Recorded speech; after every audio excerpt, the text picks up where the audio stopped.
নোয়াখালীর হাতিয়ায় বিএনপি ও এনসিপি নেতাকর্মীদের মধ্যে দফায় দফায় সংঘর্ষ হয়েছে। এতে আহত হয়েছেন পুলিশ সদস্য সহ অন্তত 50 জন। থমথমে এলাকায় মোতায়েন রয়েছে অতিরিক্ত পুলিশ সদস্য। ঢালাইয়ে দৃঢ়তা, নির্মাণে নিশ্চয়তা। প্রিমিয়ার সিমেন্ট, ঢালাইয়ের রাজা। নোয়াখালীর হাতিয়ায় দফায় দফায় সংঘর্ষ। কয়েক ঘন্টা ধরে এ সংঘর্ষ চলে বিএনপি এনসিপি নেতাকর্মীদের মাঝে।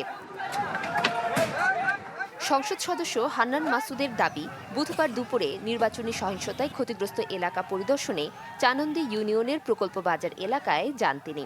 এ সময় তার গাড়িবহরে হামলা চালায় চানন্দী ইউনিয়নের বিএনপি সভাপতি মাহবুবুর রহমানের সমর্থকরা। প্রতিবাদে তারা সড়ক অবরোধ করেন। পরে দুই পক্ষের দফায় দফায় সংঘর্ষ হলে আহত হন পুলিশ সহ অন্তত 50 জন।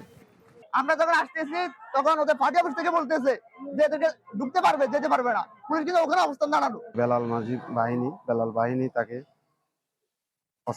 শস্ত্র নিয়ে এবং লাঠি সোটা নিয়ে ওনার উপর আক্রমণ করে। প্রভাবশালী মোহাম্মদ ফজল আজিম সাহেব ছিলেন, ওনাকে হত্যা চেষ্টা করছে, ওনার গাড়ি বহরে হামলা করছিল। আজকে আবার আমার গাড়ি বহরে হামলা করছে। তখন আওয়ামী লীগ ছিল, এখন হচ্ছে ভোটের 2 দিন আগে থেকে আবার বিএনপি হয়েছে। তবে চানন্দী ইউনিয়নের বিএনপি সভাপতি মাহবুবুর রহমানের দাবি, প্রকল্প বাজারে হান্নান মাসুদ উস্কানিমূলক বক্তব্য দেন। ভাঙচুর চালায় বিএনপি কার্যালয়ে। প্রতিবাদে তারা সড়ক অবরোধ করেন। এরা গাড়ি থেকে লেঞ্জার এবং ইট ফাক্কল শুরু করার পরে আমরা তো আনপ্রস্তুতি এখানে বসে রয়েছি আমাদের পার্টি অফিস। আমরা পার্টি অফিস থেকে সরে যাই, সে তার সন্ত্রাসী বাহিনী এনে আমার পার্টি অফিস সম্পূর্ণ ভাঙচুর করে কি অবস্থা করছে।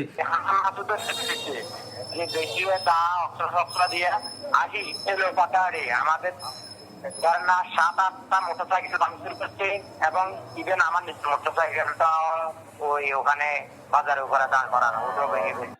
পরিস্থিতি নিয়ন্ত্রণে ফাঁকা গুলি ও টিয়ার গ্যাস ছোড়ে পুলিশ।